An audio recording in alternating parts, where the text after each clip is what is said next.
Bonjour mes chers étudiants, j'espère que vous allez bien et en très bonne santé. Bienvenue pour une nouvelle leçon sur le français facile avec Samah. Notre leçon d'aujourd'hui s'intitule Les emplois du présent de l'indicatif. Le présent de l'indicatif est un temps utilisé dans des différentes situations que nous allons découvrir ensemble cette séance.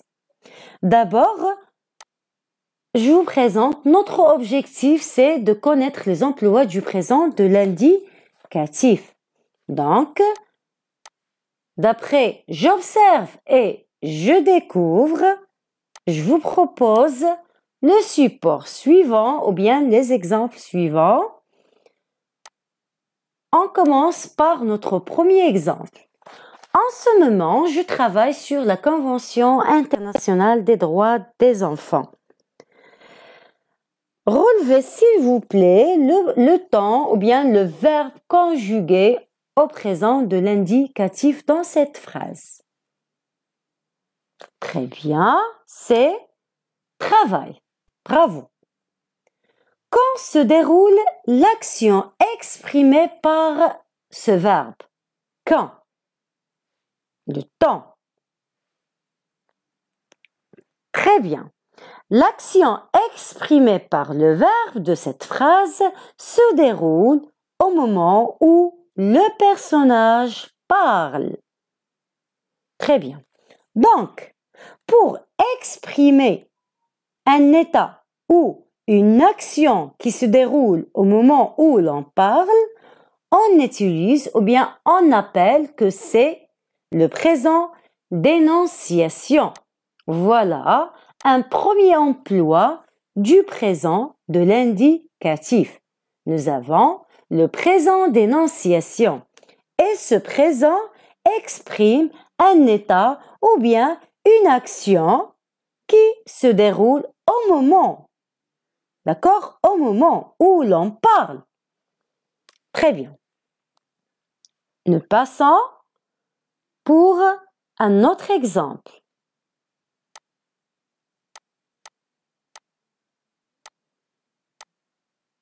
Voilà. Une convention est un accord passé entre plusieurs personnes ou États. Relevez, s'il vous plaît, le verbe conjugué dans cette phrase présente de l'indicatif. Très bien, c'est et. C'est le verbe être. Très bien. Est-il possible de conjuguer ce verbe être à un temps du passé? Réfléchissez, s'il vous plaît. Très bien. Oui, il n'est pas possible de conjuguer le verbe de cette phrase à un temps du passé. Oui, pour quelle raison? Ou bien pourquoi on ne peut pas changer le temps de ce verbe-là? Cela n'est pas possible car il s'agit d'une définition qui est toujours vraie. Oui, lorsqu'on dit qu'est-ce qu'une convention? Une convention est un accord passé entre plusieurs personnes ou États. Ça veut dire, c'est une définition qu'on ne peut pas la changer, ni aujourd'hui, ni demain, ni hier. Donc, c'est une définition qui reste toujours vraie. Donc, on appelle que c'est le présent de vérité générale.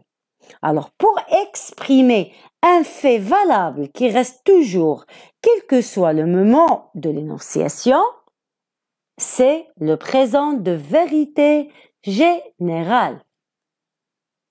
Très bien. On passe au troisième exemple.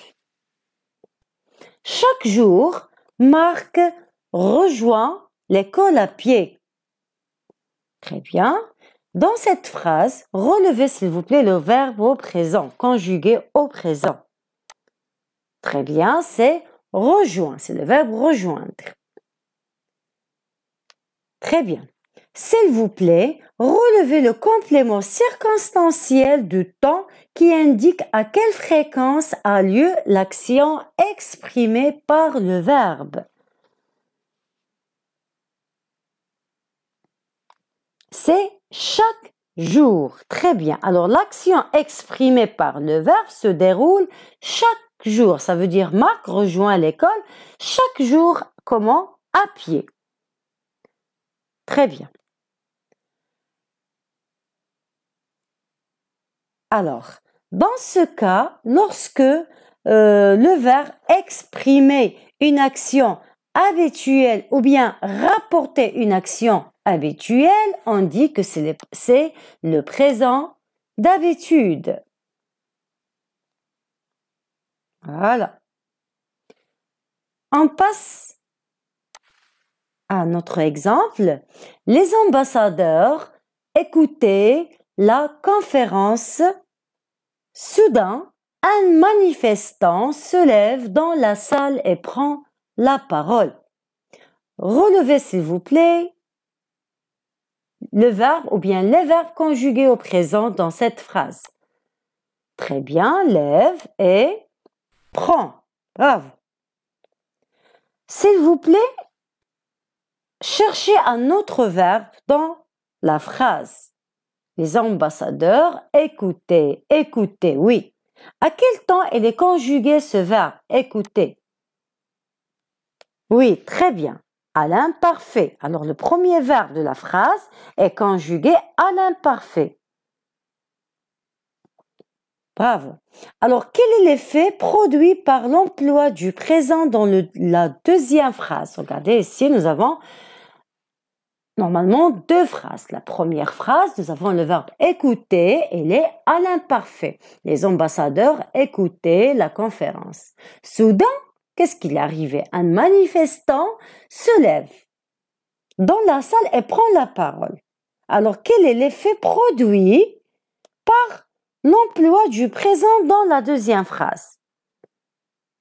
Oui, l'emploi du présent dans la deuxième phrase permet de donner de l'animation et de rendre ces actions plus vivantes et plus rapides. Comment?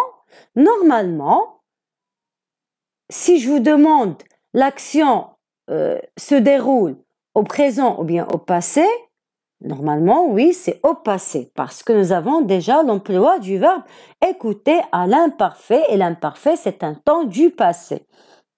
Mais l'ambassadeur écoutait la conférence, soudain, un manifestant se lève. Ça veut dire qu'il y a une action qui est arrivée après. Mais cette action se met au présent. Mais cet emploi du présent permet de donner une animation et de rendre ces actions, ça veut dire qui a fait le manifestant, se lève et prend, pour rendre ces actions plus vivantes et plus rapides.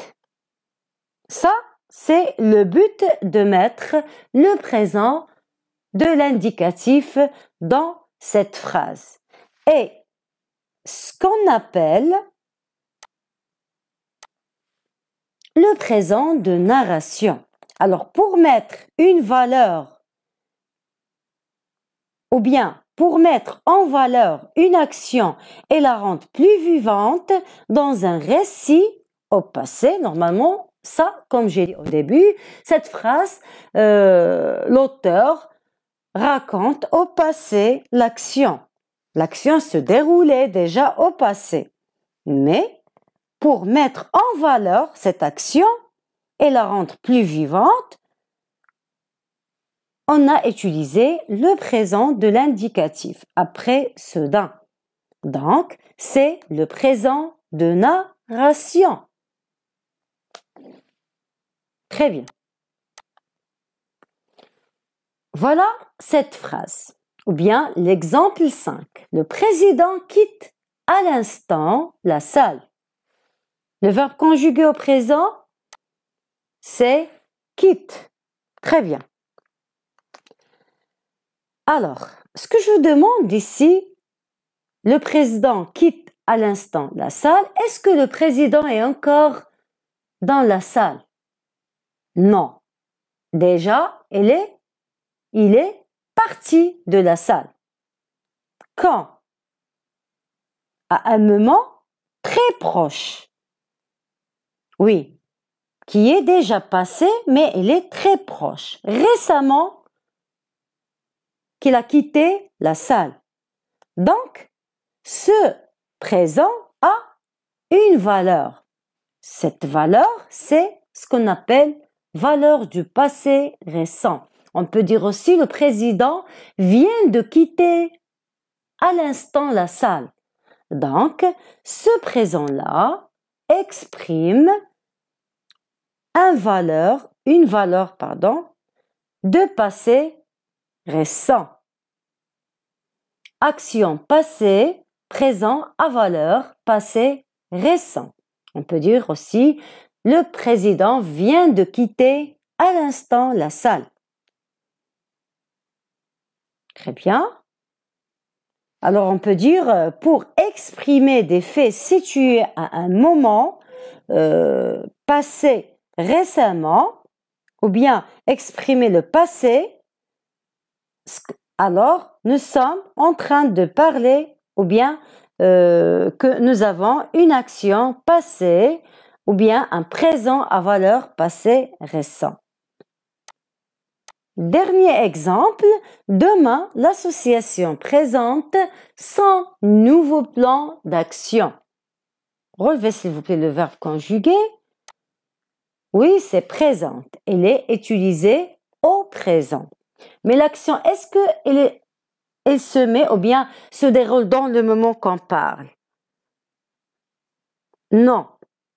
Ça va dérouler demain.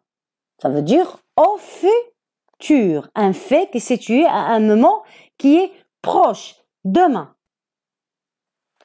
Très bien. Ici, nous avons l'utilisation du présent, mais à valeur du futur. Et ce futur, ce qu'on appelle le futur proche. On peut dire aussi, demain, l'association va présenter son nouveau plan d'action. Alors ici, nous avons le présent à valeur futur proche. Très bien. Alors, on peut aussi exprimer le passé récent et le futur proche en utilisant les verbes aller et venir au présent de l'indicatif suivi d'un infinitif. Ça veut dire, soit je peux dire demain l'association va présenter son nouveau plan d'action ou bien demain l'association présente son nouveau plan d'action. Hein? Très bien. Maintenant, je conclus ou bien on passe à retenir sous forme d'un schéma les différents emplois du présent de l'indicatif. On rappelle. Voilà.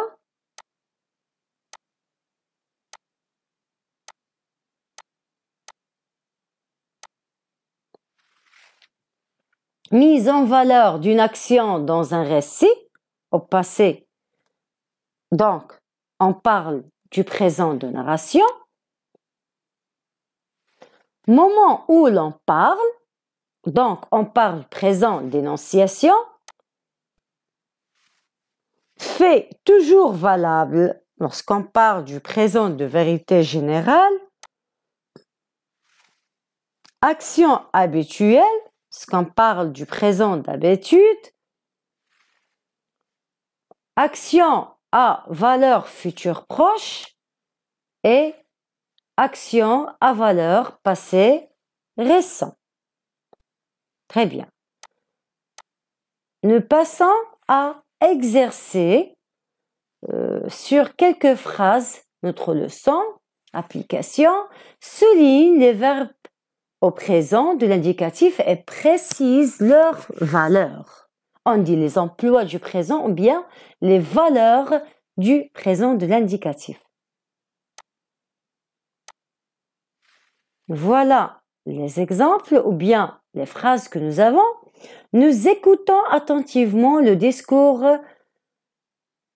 retransmis en ce moment à la radio. La respiration s'accélère lorsque le cœur bat vite. Nous terminons la réunion de travail à l'instant. Je travaille chez moi à pied tous les jours. Les représentants écoutaient le discours lorsqu'un homme monte sur scène et trouble la cérémonie. Nous allons bientôt rentrer à la maison. Très bien. Réfléchissez s'il vous plaît. Relevez ou bien soulignez le verbe conjugué ou bien les verbes conjugués dans ces phrases au présent de l'indicatif et indique sa valeur ou bien ce qu'elle exprime, l'action exprimée par chaque verbe dans chaque phrase. Oui, voilà. Première phrase, nous écoutons attentivement le discours retransmis en ce moment à la radio. Oui, le verbe c'est écoutant, très bien. Et elle exprime ou bien la valeur c'est le présent d'énonciation. Passons à la deuxième phrase. La respiration s'accélère lorsque le cœur bat. Le verbe c'est s'accélère, très bien. C'est présent de vérité générale.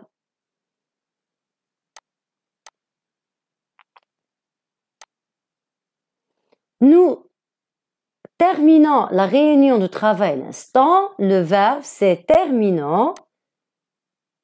Exprime présent à valeur passé récent. Action passée.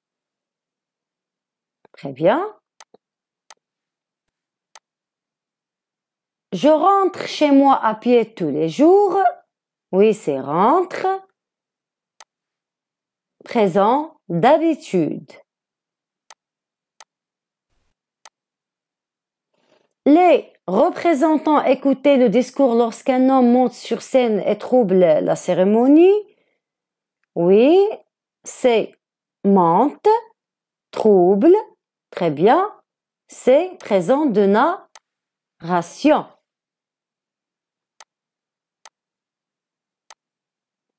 Nous allons bientôt rentrer à la maison. Oui, c'est allons. Présent à valeur de futur proche ou bien action de futur. Et voilà, c'est la fin de notre séance. J'espère que vous avez bien compris cette leçon. Si vous avez des questions, si vous avez encore des lacunes, laissez-moi un commentaire. Je vais vous répondre le plus tôt possible. Je vais vous laisser mon email personnel si vous voulez me contacter directement. Je suis à votre disposition. Et à la prochaine. Merci pour votre attention. Au revoir.